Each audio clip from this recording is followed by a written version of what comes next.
Fort Worth has issued a severe thunderstorm warning for Parker County in north central Texas, east central Palo Pinto County in north central Texas, until 8:45 p.m. Central Daylight Time. At 7:57 p.m. Central Daylight Time, a severe thunderstorm was located 8 miles south of Cool, or 10 miles south of Mineral Wells, moving east at 30 miles per hour.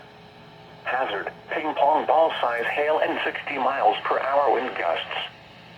Source, radar indicated. Impact, people and animals outdoors will be injured.